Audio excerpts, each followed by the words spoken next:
Assalamualaikum warahmatullahi wabarakatuh. Qala Allah subhanahu wa ta'ala, wal takum minkum ummatun yad'una ila khair wa ya'muruna bil ma'ruf wa yanhauna 'anil munkar wa ulaika humul muflihun. Wa an Abi Sa'id Khudri radhiyallahu anhu, sami'tu Rasulullah sallallahu yaqul, man ra'a minkum munkaran falyughayyirhu biyadihi wa lam yastati' fa bisanihi wa lam yastati' bi qalbihi wa dzalika ad'aful iman. Rawahu Muslim, Ibnu Majah, wa Nasa'i kadza fi targhib.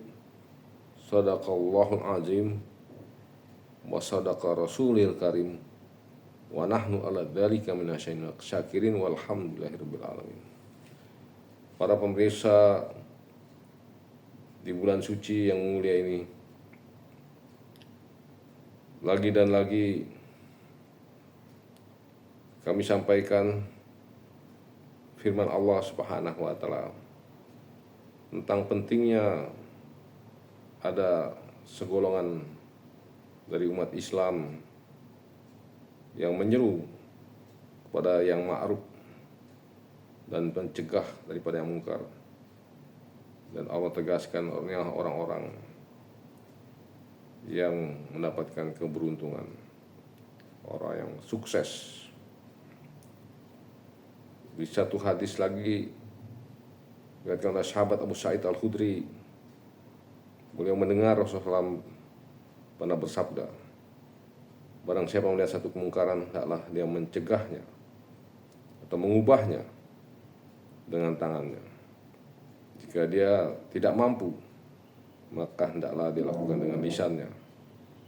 Kalau dengan lisan pun tidak mampu pula, maka hendaklah dia benci dalam hatinya.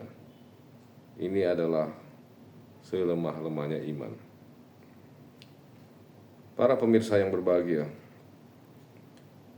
di dalam zaman yang akhir-akhir ini, perkara yang hak dan yang batil sering terjadi campur aduk, dan ada juga disinyalir memang kesengajaan sebagian orang yang mencampur adukan hak dan batil.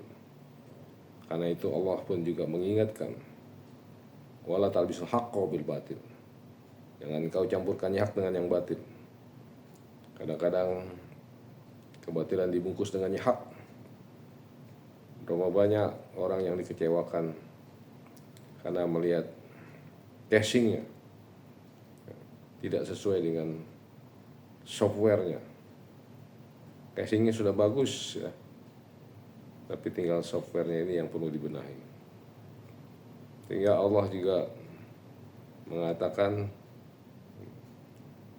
dalam satu firman Allah surat Asy-Syaff, ya ayyuhalladzina amanu lima taquluna ma la taf'alun. Wahai orang-orang beriman, mengapa engkau mengatakan apa yang tidak engkau perbuat? Bahkan dilanjutkan lagi dengan ayat berikutnya, kabur maqtan indallah an taqulu ma la taf'alun.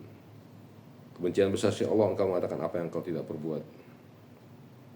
Untuk itulah bulan suci ini kita membersihkan hardware kita maupun software kita. Karena berpuasa ini bukan hanya membentuk zohiriah yang soleh, yang baik, tapi juga batiniah. Karena dibalik hikmah puasa adalah bentuk jiwa-jiwa yang penuh dengan ketakwaan. Ketakwaan ini adalah unsur software dan semata-mata hubungan kita dengan Allah Subhanahu wa ta'ala. Karena itu dalam satu hadits qudsi Allah berfirman, puasa itu untukku, maka kelak aku sendiri akan memberikan ganjaran pada yang berpuasa. Jadi langsung ganjaran kita dari Allah Subhanahu wa ta'ala. Karena perkara-perkara amal ibadah yang lain tidak semata-mata kepada Allah. Kadang-kadang sholat ya, bukan hanya ditunjukkan kepada Allah saja, tapi kadang-kadang godaan-godaan setan jadi ria, pamer, ujub, takabur, sum'ah.